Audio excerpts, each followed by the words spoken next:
Hello नमस्कार साथियों। तो कैसे हो मेरे प्यारे सभी छोटे भाई बहन, कक्षा 12वीं के नन्हे मुन्ने मेरे प्यारे दोस्त, कैसे हो भाई लोग? बिल्कुल अच्छे से तैयारी कर रहे हो ना? आप लोगों का दोस्तों हिंदी का पेपर मैं लेके आ गया हूँ मेरे प्यारे भाई, जल्दी से देख लेना है सभी को, कंप्लीट देखना है वीडियो को। मैं विश्वास दिलाता हूँ आप लोगों को, इसमें से 100% यहाँ पर क्वेश्चन फंसने वाले हैं, बिल्कुल एग्जैक्ट यहाँ पर क्वेश्चन फंसेंगे। तो बिल्कुल दोस्तों चलिए शुरू करते हैं विदाउट वेस्टिंग योर टाइम। 20 फरवरी 2026 को आपका हिंदी का पेपर है, अनिवार्य हिंदी का। तो उसका मैं यहाँ पर कंप्लीट आपको पेपर करवाने वाला हूँ। बिल्कुल यहाँ पर आप लोगों को खुद, आप लोग जब एग्जाम दे के आओगे तब बोलोगे भैया आपने जो करवाया था बिल्कुल 100% देखने को मिला है। चलिए दोस्तों शुरू करते हैं किस प्रकार से यहाँ पर क्वेश्चन रहने वाले हैं। सबसे पहले तो इस प्रकार से आपका यहाँ पर पेपर रहेगा, ठीक है। इस प्रकार से आप लोगों का पेपर यहाँ पर दिया हुआ रहेगा, जिसमें आप लोगों को सबसे पहले तो आप लोगों को यहाँ पर रोल नंबर लिखने हैं। इसके अलावा अनिवार्य हिंदी 3 घंटे 15 मिनट का आपको टाइम दिया रहेगा, और आपका जो समय पूर्णांक रहेगा, मैक्सिमम मार्क्स 80 नंबर का आपका पेपर रहेगा, ठीक है। चलो यहाँ पर मैं बात करता हूँ, यहाँ पर आप लोगों को पढ़ लेना है। ये सभी यहाँ पर सभी प्रश्न हल करने अनिवार्य हैं। ये सभी आप लोगों को इंस्ट्रक्शंस पढ़ करके आगे बढ़ना है, ठीक है। इस प्रकार से आप लोगों का पेपर रहेगा कंप्लीट। सेक्शन ए रहेगा, सेक्शन ए है। सेक्शन ए में आप लोगों से पूछा गया है, सेक्शन ए में 1 से लेकर 12 तक के आप लोगों के एमसीक्यू क्वेश्चन रहेंगे। फर्स्ट क्वेश्चन है, संविधान के किस अनुच्छेद के अनुसार संघ की राजभाषा हिंदी और लिपि देवनागरी है? तो किस यहाँ पर किस अनुच्छेद के अनुसार है? तो वो अनुच्छेद है दोस्तों अनुच्छेद 343, ठीक है। चलो अनुच्छेद 343। और शेर तो शेर है, इस वाक्य में प्रयुक्त शब्द शक्ति कौन सी है बताइएगा। इस शेर तो शेर है, इस वाक्य में प्रयुक्त शब्द शक्ति कौन सी है? तो कौन सी है दोस्तों? यहाँ पर है ना लक्षणा शब्द शक्ति है, लक्षणा, ठीक है। तो ऑप्शन बी इसमें राइट हो जाएगा। ओके। उल्का पिरामिड शैली का प्रयोग मुख्य रूप से जनसंचार माध्यम में होता है, बताइए किस में होता है? यहाँ पर बताइएगा वो उल्टा पिरामिड शैली का उपयोग। तो बताइए किस में होता है दोस्तों? तो यहाँ पर समाचार लेखन में होता है उल्टा पिरामिड शैली का प्रयोग, ठीक है। आप लोगों को याद रखना है। चलिए आगे बात बढ़ाता हूँ दोस्तों। चौथा नंबर का क्वेश्चन है आपके पास में। यहाँ पर हरिवंश राय बच्चन कविता में आत्म परिचय कविता किसका भार लिए फिरता है? कवि किसका भार लिए फिरता है? हरिवंश राय बच्चन की जो कविता है आत्म परिचय में। तो दोस्तों यहाँ पर कवि जगजीवन का, यौवन का, स्नेह सुरा का या अवसाद का? बताइए। तो यहाँ पर कवि है ना हरिवंश राय बच्चन, वो जगजीवन का अपना भार लिए फिरता है, सभी को पता है। आगे बात करते हैं। बादल राग कविता में विप्लव के वीर किसे कहा गया है? विप्लव के वीर किसे कहा गया है? तो विप्लव के वीर किसे कहा गया है प्यारे भाई? तो किसे कहा गया है? बिल्कुल यहाँ पर किसे कहा गया है? तो यहाँ पर बादल को कहा गया है, आप सभी को पता है, बादल को कहा गया है ना। तो आप जैसे ही आप लोगों का पेपर होगा 20 फरवरी का, तो मैं आप लोगों को सॉल्यूशन करवा दूंगा। और आप लोग यदि बीएसटीसी और आगे की तैयारी करोगे ना, बीएसटीसी पीटीटी 2 वर्ष का बीएससी बीएड बीएड, तो उसकी तैयारी भी मैं आप लोगों को कंप्लीट करवाऊंगा। आप लोगों को घबराने की जरूरत नहीं है। चैनल को सब्सक्राइब कर लो और बेल आइकन प्रेस कर देना, ठीक है। चलो अभी तो मैं आप लोगों की बोर्ड की तैयारी कराता हूँ अच्छे से। चलो, लक्ष्मण मूर्छा और राम का विलाप प्रसंग रामचरितमानस में के किस कांड से उद्धृत है? बताइए किस कांड से उद्धृत है? लक्ष्मण मूर्छा और लक्ष्मण मूर्छा और राम का विलाप, बताइए किससे उद्धृत है? तो ये प्यारे साथियों ये अपना लंका कांड से उद्धृत है, ठीक है, लंका कांड से संबंधित है। बाजार दर्शन पाठ के अनुसार बाजार का जादू किस राह से काम करता है? बताइएगा किस राह से काम करता है बाजार दर्शन के अनुसार? दोस्तों आप लोगों को पता है बाजार दर्शन है ना, ये जैनेन्द्र कुमार की रचना है, ठीक है, जैनेन्द्र कुमार की रचना है। तो ये बिल्कुल किस तरह काम करता है, किस तरह काम करता है साथियों, बताना है सभी को। तो किस तरह काम करता है? बिल्कुल यहाँ पर आँख की तरह काम करता है भाई, आँख की तरह काम करता है, ठीक है। चलो आगे मैं बात करता हूँ दोस्तों। बात करी ली, काले मेघा पानी दे इस संस्मरण के लेखक ने त्याग का महत्व किसे बताया है? काले मेघा पानी दे, इसमें लेखक ने त्याग का महत्व किसे बताया भाई? त्याग का महत्व किसे बताया है? तो बताइएगा काले मेघा पानी दे, इसे त्याग का महत्व किसे बताया है? तो अभाव में दान करना, इसे हम क्या बताया है? यहाँ पर बताया है क्या? काले मेघा पानी दे त्याग का महत्व बताया है, ठीक है भाई। चलो, पहलवान की ढोलक कहानी में लुट्टन सिंह ने किस पहलवान को हराया था? लुट्टन सिंह ने किस पहलवान को हराया था? आप सभी को बताना है। तो किसको हराया था भाई? किसको हराया था? बिल्कुल यहाँ पर सभी का सही है, बिल्कुल यहाँ पर चांद सिंह को हराया था, बिल्कुल चांद सिंह को हराया था मेरे प्यारे भाई, चांद सिंह को हराया था लुट्टन सिंह ने, है ना, पहलवान ने। सिल्वर वेल्डिंग कहानी में यशोधर बाबू के साले का नाम क्या था? बताइएगा, इंपॉर्टेंट क्वेश्चन है, आगे फंसने वाला क्वेश्चन है। सिल्वर वेल्डिंग कहानी में यशोधर बाबू के साले का नाम क्या था? बिल्कुल आप सभी को पता है, बिल्कुल आप सभी को पता है। यहाँ पर क्या था भाई? क्या था? बिल्कुल हरीश था, बिल्कुल हरीश नाम था दोस्तों यशोधर बाबू के साले का नाम, ठीक है।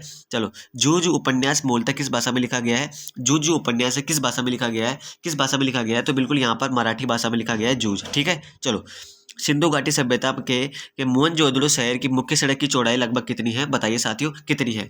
कितनी है साथियों, बताना है सभी को कितनी है। तो यहाँ पर कितनी है दोस्तों? 33 फुट है, ठीक है, लगभग 33 फुट है, सभी को याद रखना है। चलो, यहाँ पर रिक्त स्थान आ गए हैं। अब रिक्त स्थान है दोस्तों, रिक्त स्थान आएंगे फिर 1 से लेकर 12 तक तो आपके क्या आएंगे? एमसीक्यू आएंगे, ठीक है। एमसीक्यू के बाद में शुरू हो चुके हैं रिक्त स्थान। सीमित क्षेत्र में बोली जाने वाली भाषा के स्थानीय रूप को क्या कहते हैं? तो इसे कहते हैं दोस्तों, क्या कहते हैं? बोली कहते हैं। ठीक है, बोली कहते हैं जो यहाँ पर सीमित क्षेत्र में बोली जाती है। जिस शब्द शक्ति में मुख्यार्थ की बाधा होने पर रूढ़ि या प्रयोजन के आधार पर अन्य अर्थ ग्रहण किया जाता है, उसे उसे क्या, कौन से शब्द शक्ति कहते हैं? उसे कौन से शब्द शक्ति कहते हैं दोस्तों, बताना है। तो उसे यहाँ पर लक्षणा शब्द शक्ति कहते हैं। कौन से कहते हैं दोस्तों? लक्षणा शब्द शक्ति कहते हैं। ठीक है, काली घटा का घमंड घटा पंक्ति में कौन सा अलंकार है? पंक्ति में कौन सा अलंकार है? तो दोस्तों यहाँ पर आप सभी को पता है यमक अलंकार है। कौन सा है? यमक अलंकार है, बिल्कुल अच्छे से याद रखना है। चलो, उपमेय में उपमान की संभावना व्यक्त की जाए, वहां कौन सा अलंकार होता है? बताइए कौन सा अलंकार होता है वहां पे? तो वहां पे होता है प्यारे दोस्त उत्प्रेक्षा। कौन सा होता है? उत्प्रेक्षा होता है, बिल्कुल उत्प्रेक्षा होता है। ओके, क्योरम शब्द का सही हिंदी में क्या अर्थ होता है? क्योरम का क्या अर्थ होता है हिंदी में? हिंदी में क्या अर्थ होता है? तो दोस्तों हिंदी में है ना, इसका जो अर्थ होता है ना, वो होता है गणपूर्ति। इस प्रकार से गणपूर्ति होता है, आप लोगों को याद रखना है ना। प्रोबेशन, आपकी किताब की, हिंदी की किताब के जो पीछे जो वर्ड्स दे रखे हैं ना इंग्लिश के, उनको अच्छे से पढ़ जाना ना, उनमें से क्वेश्चन फंसता है। हमारी एग्जाम में भी आया था, मैंने भी 12th दिया है भाई, टॉपर रहे हैं। तो दोस्तों कुछ बता रहा हूँ आप लोगों को, पेपर है ना, पेपर स्पीड से करना, बिल्कुल आप लोगों को टिप्स भी दूंगा मैं अभी एंड में, बने रहो मेरे साथ में, सॉल्यूशन करवा दूं पहले तो। प्रोबेशन शब्द का हिंदी अर्थ क्या होता है? प्रोबेशन। प्रोबेशन का दोस्तों शब्द का आप लोगों को पता होगा, परिवीक्षा होता है। क्या होता है? परिवीक्षा होता है, परिवीक्षा। ठीक है, चलो नेक्स्ट बात करते हैं भाई। यहाँ पर देखो नेक्स्ट आपके सामने आएगा गद्यांश। ठीक है, गद्यांश को अच्छे से पढ़ना है ना, अच्छे से पढ़ के इन जो क्वेश्चंस दे रखे हैं आपके सामने, इनका आंसर करना है आप लोगों को। तो क्वेश्चन को पहले तो गद्यांश को अच्छे से पढ़ना है, पूरे को बिल्कुल जाते ही 2 से 5 2 से 3 मिनट में आपका पढ़ा आ जाएगा। 2 से 3 मिनट में बिल्कुल ध्यान से पढ़ना है, और हर एक क्वेश्चन का जो क्वेश्चन पूछा गया, जितना आंसर लिखना है बस उतना ही लिखना है, जितना पूछा गया उतना ही लिखना है। ज़्यादा लिखोगे क्वेश्चन में तो आंसर नंबर कट जाएंगे। ठीक है, ज़्यादा नहीं लिखना है। ओके, चलो इस प्रकार से देखो यहाँ पर ये पूछा जाएगा। ओके, अब एक आएगा फिर पद्यांश, क्वेश्चन नंबर 4 दे रखा है पद्यांश का ना, ये पद्यांश दे रखा है, गद्यांश और पद्यांश दोनों आएगा। ठीक है, तो बिल्कुल अच्छे से याद रखना है, बिल्कुल अच्छे से याद करना है हर एक चीज़ को, है ना, इस प्रकार से आएगा। ठीक है, इस प्रकार से क्वेश्चन दे रखे हैं, ये पद्यांश की क्वेश्चन है, ये पद्यांश की क्वेश्चन है। ओके, और क्वेश्चन नंबर 5 आएगा, उसमें उत्तर सीमा 20 शब्दों में लिखिए। इस प्रकार से अति लघुरात्मक प्रश्न आएंगे। अति लघुरात्मक आप लोगों के टोटल 6 क्वेश्चन आने वाले हैं भाई, 6 क्वेश्चन आने वाले हैं। समाचार लेखन के 6 प्रकार कौन कौन से हैं बताना है। हरिवंश राय बच्चन की आत्मकथा कितने खंडों में प्रकाशित है बताना है। भक्तिन पाठ की लेखिका महादेवी वर्मा को किस रचना पर ज्ञानपीठ पुरस्कार मिला है बताना है आप सभी को। बाजार दर्शन में पैसे पावर किसे कहा गया है? पैसे की पावर किसे कहा गया है आप सभी को बताना है यहाँ पे। और सिल्वर वेल्डिंग कहानी में यशोधर बाबू किसको अपना आदर्श मानते थे, ये भी बताना है। जूझ कहानी के नायक को कविता लिखने की प्रेरणा किस शिक्षक से मिली, ये भी आप लोगों को बताना है। वेरी वेरी इंपॉर्टेंट है सभी। ठीक है, इस प्रकार से आपका ये सेक्शन 1 कंप्लीट होता है। अब आता है दोस्तों सेक्शन बी। सेक्शन बी आ चुका है। ठीक है, सेक्शन बी में आप लोगों से लघुत्रात्मक प्रश्न पूछे जाएंगे, और इसकी जो उत्तर सीमा है 40 शब्दों की रहने वाली है। बिल्कुल जितनी उत्तर सीमा दे रखी है बस उतने में ही लिखना है, अदरवाइज पेपर छूट जाएगा आप लोगों का। ठीक है, पेपर क्वेश्चन हर कोई भी क्वेश्चन नहीं छोड़ना है, क्वेश्चन सारे करके आने हैं, चाहे आए चाहे ना आए। ठीक है, विशेष रिपोर्ट के प्रमुख आकारों के नाम लिखिए। भाषा की सहूलियत बरतने से कवि कुंवर नारायण से क्या तात्पर्य है। कविता के बहाने कविता में चिड़िया किया जाने के माध्यम से कवि क्या कहना चाहता है। शीर्ष के फूल पाठ के आधार पर बताइए कि लेखक ने कबीर और कालिदास में क्या साम्य देखा है, ये बताना है। लुटन पहलवान को राजा साहब की मृत्यु के बाद राज दरबार क्यों छोड़ना पड़ा। जूझ कहानी में लेखक के पिता ने उसकी पढ़ाई किस शर्त पर शुरू करवाई। ओके, सिंधु सभ्यता को लो प्रोफाइल सभ्यता क्यों कहा गया है, इस प्रकार से बताना है भाई सभी को। ठीक है, इस प्रकार से क्वेश्चन पूछे जाएंगे, 7-8 क्वेश्चन आएंगे लगभग। ठीक है, क्वेश्चन नंबर 13 से 16 तक का जो आंसर है आप लोगों को 60 से 80 तक शब्दों में देना है। इसी प्रकार से आप लोगों को पैटर्न देखने को मिलेगा वहाँ पे, है ना। फिराक गोरखपुरी की रुबाइयों में निहित वात्सल्य और सौंदर्य को स्पष्ट कीजिए। बादलराग कविता में कवि निराला ने बादलों के आजीवन का नवजीवन का प्रतीक क्यों माना है, समझाइए। पहलवान की ढोलक कहानी के आधार पर पहलवान लुट्टन सिंह का चरित्र का वर्णन करना है। अथवा आप लोग अथवा में आएंगे क्वेश्चन, है ना, इनमें से एक करना है कोई। श्रम विभाजन और जाति प्रथा पाठ के आधार पर डॉक्टर अंबेडकर के आदर्श समाज की परिकल्पना को स्पष्ट कीजिए। कवि सूर्यकांत त्रिपाठी निराला का साहित्यिक परिचय दीजिए, है ना। इस प्रकार से आप लोगों को याद रखना है। अथवा में आप लोगों से इस प्रकार का पैसेज भी पूछा जाएगा। ठीक है ना, इस प्रकार से पूछा भी जाएगा।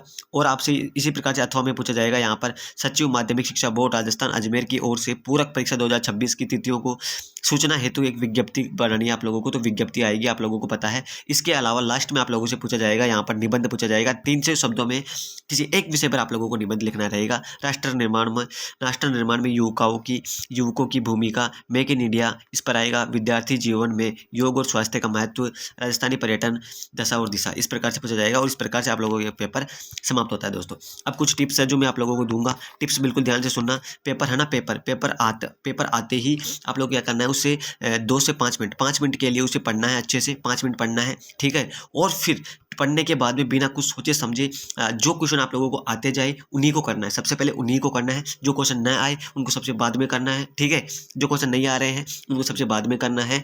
और क्वेश्चन अगर कोई नहीं बिल्कुल कम आ रहा है तो क्या करना है, पहले ऊपर अच्छे से लाइन लिख देनी है, बीच में कुछ भी कर दो रामायण, फिर नीचे की अच्छे से लाइन लिख देनी है, बस आप लोगों को नंबर मिल जाएंगे। यही शॉर्टकट है, इसी प्रकार से नंबर मिलते हैं बोर्ड में, ठीक है। वहाँ पर आप लोगों को कॉपी का रिप्रेजेंटेशन देखा जाता है भाई, रिप्रेजेंटेशन देखा जाता है, ठीक है। तो बिल्कुल कॉपी को अच्छे से लिखना है और ऑल द बेस्ट, आपका एग्जाम बहुत अच्छा होगा। थैंक यू, जय हिंद।